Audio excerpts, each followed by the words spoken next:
Microsoft এক্সেলে কিভাবে অনেকগুলো number entry করতে হয় সেই নিয়মটি এখন দেখবেন। আমরা ছোট ছোট নাম্বারগুলো এন্ট্রি করতে পারি, ছোট ছোট বলতে কিছু ডিজিট। তো বেশি ডিজিট হলে কিন্তু সেটা আর সাপোর্ট করে না।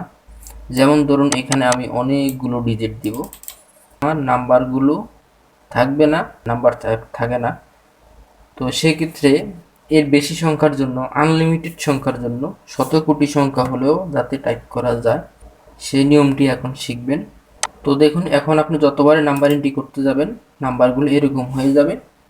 বা এখান থেকে জেনারেল পরিবর্তন করে নাম্বার যদি আপনি নাম্বার সিলেক্ট করে দেন তাও কিন্তু আপনার পুরোপুরি সেরকম হবে না, এখানে লাস্টে 00 থেকে যাবে। তো এজন্য কি করতে হবে, এজন্য করতে হবে এখানে নাম্বার লেখার আগে কিবোর্ড থেকে এই চিহ্নটি দিয়ে নেবেন, এটি ফিট চিহ্ন বলা হয়।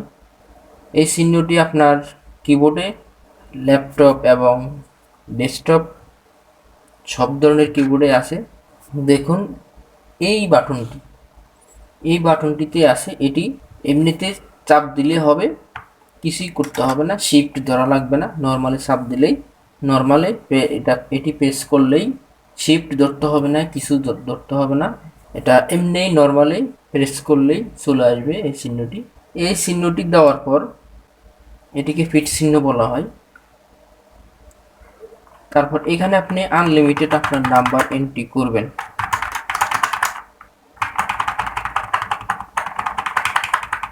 দেখুন আমি অনেক নাম্বার এন্ট্রি করছি, তাও কিন্তু আমার সমস্যা হবে না।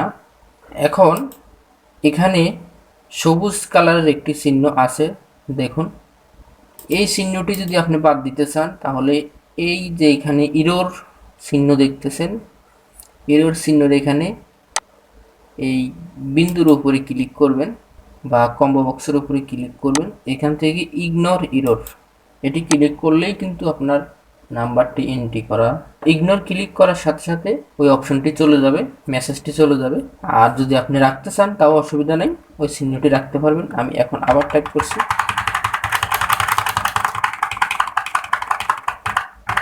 দেখুন আমি এখানে দুটো লাইন টাইপ করে দেখালাম, একটিতে এরর চিহ্ন তুলে দিলাম, অপরটিতে এরর চিহ্ন রেখে দিলাম। আপনাদের ইচ্ছা অনুযায়ী আপনারা করবেন। আর ভিডিওটি আপনার একটু যদি উপকৃত হয়ে থাকে তাহলে অবশ্যই সাবস্ক্রাইব করবেন, শেয়ার করবেন, এটাই রিকোয়েস্ট থাকলো। Thank you.